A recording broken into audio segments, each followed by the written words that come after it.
Good morning students.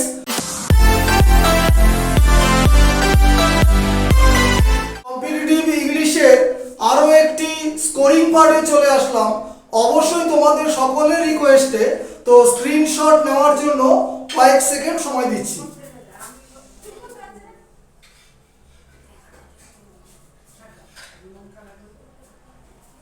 চলো আজকের টপিকটা ভেরি ভেরি ইম্পর্টেন্ট এবং অবশ্যই তোমাদের কাছে স্কোরিং পার্ট।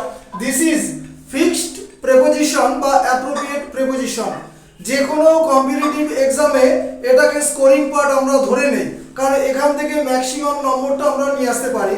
তো পিএসসি ক্লার্কশিপের গতকাল পরীক্ষা হয়েছে দুটো শিফটে, আজকেও দুটো শিফটে আছে।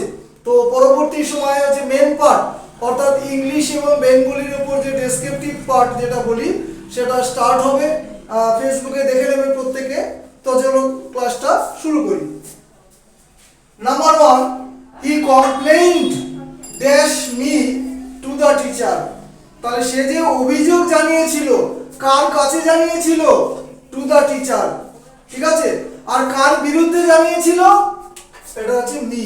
তাহলে এখানে আনসার হবে এগেইনস্ট। সেন্স বোঝাচ্ছে কিন্তু বিরুদ্ধে। অনেকেই ভুল করে টু মি করে দেবে, পুরোটাই ভুল। কারণ সে যে অভিযোগ জানিয়েছিল টিচারের কাছে, তাহলে কার বিরুদ্ধে? এখানে আনসার আসবে এগেইনস্ট। এগেইনস্ট মি, আমার বিরুদ্ধে। Next, Rabia insisted, very very important appropriate. Insisted হলে প্রিপোজিশন তুমি অন বসিয়ে দেবে। আগে পরে কি আছে দেখে তোমার কোনো লাভ হবে না, ঠিক আছে। Insisted on going to the market. Next, the poem is written. পোয়েমটা লেখা হয় কার উপর? কার জীবনে নিয়ে, কার অ্যাক্টিভিটিস নিয়ে। তাহলে এখানে শেষ বোঝাচ্ছে অন। তাহলে the poem is written on Nazrul. Nazrul ইসলামের উপর পোয়েমটা লেখানো হয়েছিল বা লেখা হয়, সরি। নেক্সট, হার মাউথ ওয়াজ ব্লোটেড।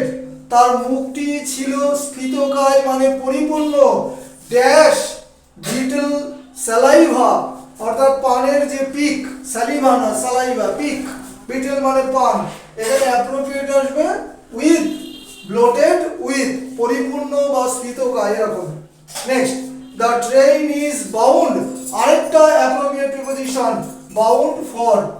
আগে পরে দেখে খুব একটা তোমাদের মানে লাভ নেই। বাউন্ড ফর এইভাবে মুখস্থ করো যদি সময় লাগে। বাউন্ড ফর, ব্লোটেড উইথ, ঠিক আছে। ইনসিস্টেড অন, এটা নয় একটা তোমাদের কনসেপ্টের ব্যাপার আছে যে টু দেবো না এগেইনস্ট দেবো, কিন্তু এইগুলো যেগুলো বললাম এগুলো ডাইরেক্ট মুখস্থ করো। নাম্বার 6, আবার একটা মুখস্থ পাঠ। He is worthy. হ্যাঁ, ওর্দি মানে যোগ্য বা উপযুক্ত। হ্যাঁ, কিসের উপযুক্ত?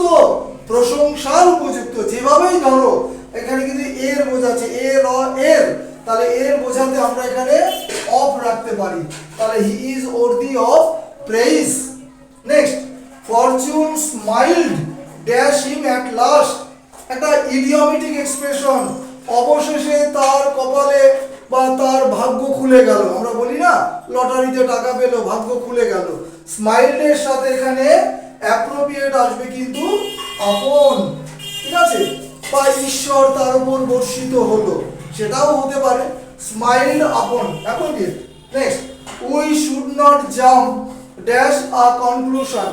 আমাদের কখনোই মানে হঠকারী ভাবে সিদ্ধান্ত নেওয়া উচিত নয়, একটু ভেবেচিন্তে নেওয়া উচিত। তাহলে এখানে হঠকারী সিদ্ধান্ত বোঝাতে জাম্পের সাথে আসবে টু।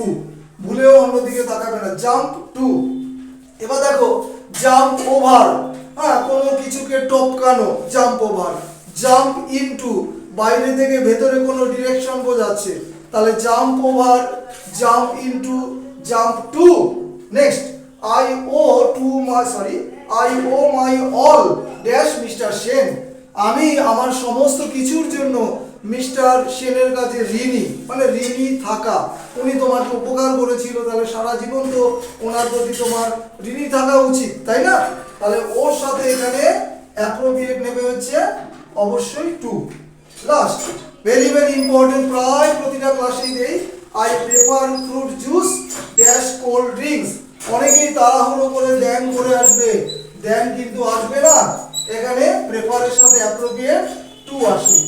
এই হচ্ছে 10টা ইম্পর্টেন্ট ফিক্সড বা অ্যাপ্রোপ্রিয়েট প্রিপোজিশনের ক্লাস পুরোটাই বাংলায় বোঝাই, এই জন্য প্রতিদিন বলি তোমাদের কাছে সাবস্ক্রাইব বা লাইকস অবশ্যই আশা করি, বেশি বেশি করে আশা করি। যাই হোক, ক্লাস শেষ করলাম।